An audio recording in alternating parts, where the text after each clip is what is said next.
Hello guys, welcome back. You are watching Precognition YouTube channel. If you have a low-end PC at least with 2 GB RAM, you can play all the games shown in this video. So watch till end and subscribe to my channel and like the video. Thank you. Starting right after the intro.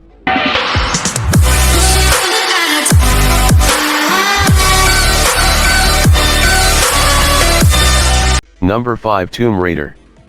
Tomb Raider is presented in third-person perspective. Players take control of the series' lead character Lara Croft. The game uses an interconnected hub-and-spoke model that combines action-adventure, exploration, and survival mechanics. Players can traverse between the camps and across the island using footpaths, improvised or already available ziplines and climbable tracks.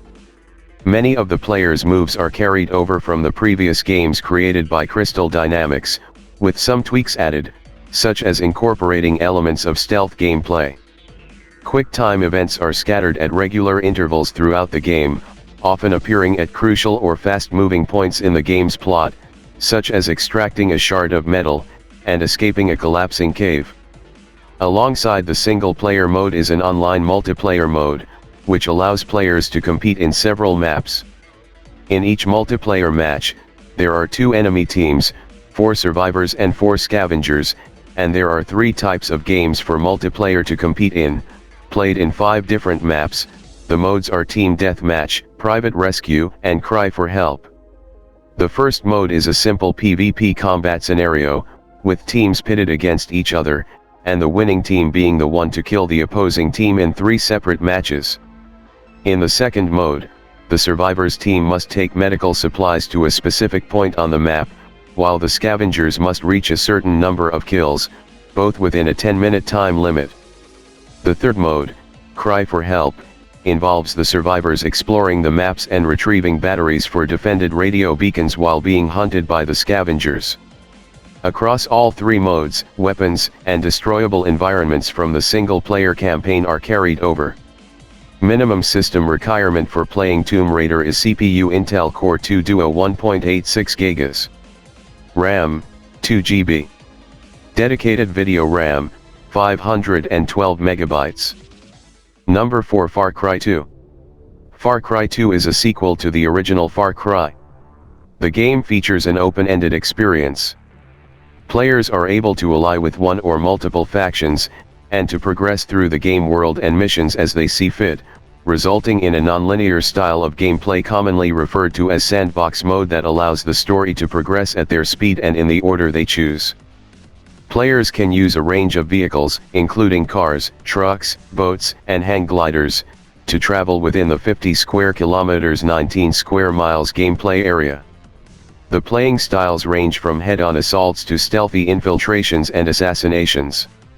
The game takes place in a sprawling African landscape, with terrain ranging from desert to savanna to jungle. Various factions and vehicles are featured. Enemies include human mercenaries. There is a dynamic weather system that has a day-night cycle and different weather conditions such as storms and strong winds. The time of day also affects the behavior of AI, in terms of enemy alertness and aggressiveness.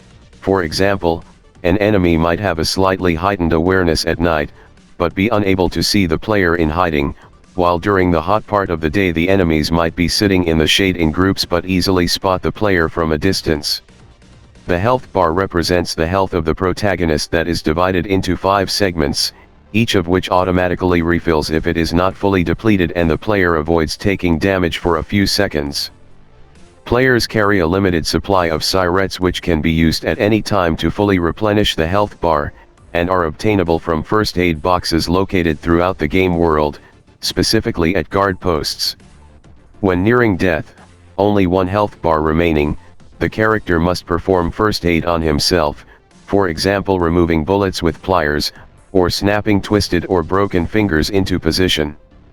Here are the Far Cry 2 system requirements. Minimum CPU, 3.2 GHz Pentium 4. RAM, 1 GB. Total video RAM, 256 MB. Number 3, Need for Speed Most Wanted. Need for Speed, Most Wanted is set in an open-world environment.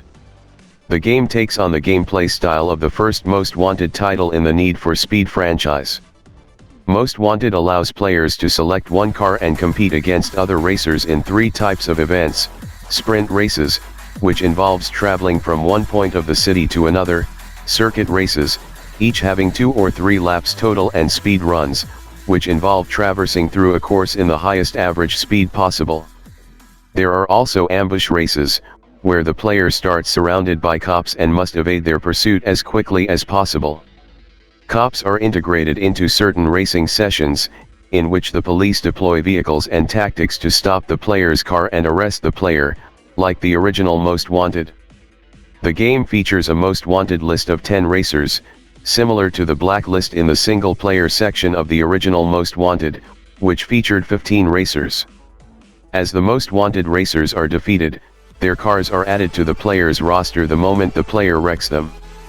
In this reiteration, the focus shifts from Rockport, the city in the original, to a new city called Fairhaven. Fairhaven resembles a regular city. It has a beach and an industrial district. It has a main highway dubbed I-92 that stretches across the city. Gameplay of Most Wanted has been likened to that of the Burnout series.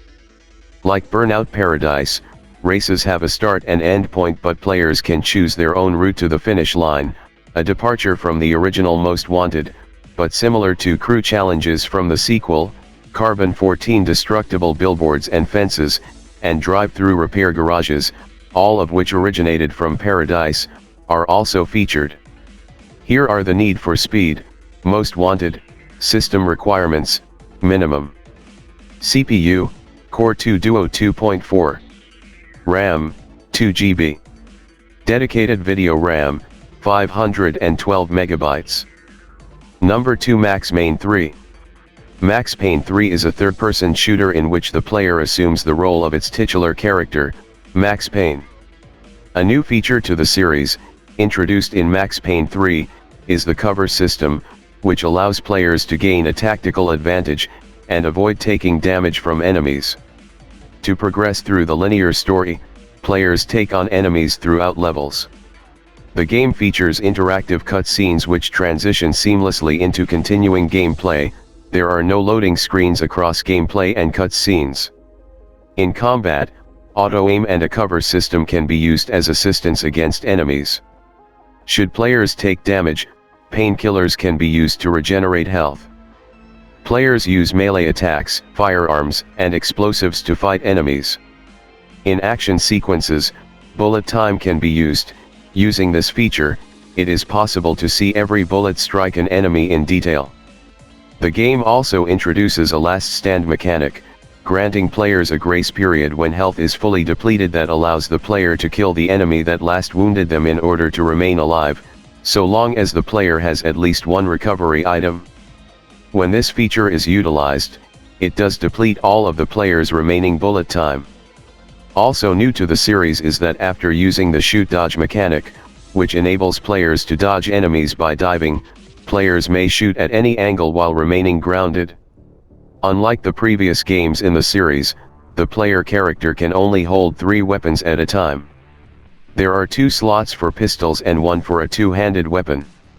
If the player chooses to equip both pistols at the same time, the 2-handed weapon must be dropped. Otherwise, the player character holds the 2-handed weapon under their arm. Here are the Max Payne 3 system requirements: minimum CPU, Intel dual-core 2.4 GHz, RAM, 2 GB, dedicated video RAM, 512 MB. Before moving to number 1, I request you to like the video. It took a lot of effort to make a video. So, please like the video. Number 1, Call of Duty Modern Warfare 2. The gameplay of Call of Duty Modern Warfare 2 revolves around fast-paced gunfights against enemy combatants. The player controls a soldier who can perform several actions, including jump, sprint, crouch, lay prone, and aim down their gun's iron sights. When the player is shot by an enemy, blood will splatter their heads-up display, HUD, denoting that they have taken damage. If the player avoids gunfire by taking cover, their health will recover. The HUD also displays other information, such as a compass, a mini-map, and the player's current ammunition count. The game features traditional guns, including assault rifles, shotguns, handguns, and sniper rifles. The player will be given specific guns at the beginning of each level, but may switch them out with another gun they find. Some guns have attachments, such as suppressors, and heartbeat sensors. The player can use grenades and flashbangs when faced with a large group of enemies, as well as a knife for close quarters combat. In some levels, the player will be given special equipment, such as night vision goggles, or a laser designator. Here are the Call of Duty Modern Warfare 2 system requirements. Minimum CPU, Intel Pentium 4 3.2 GHz. RAM, 1 GB.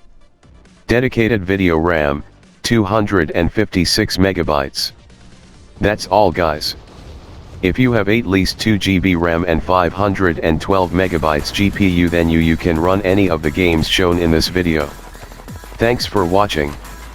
Let me know if I had made any mistake in this video. Don't forget to like the video and subscribe to my channel. See you in next video. Stay safe, goodbye.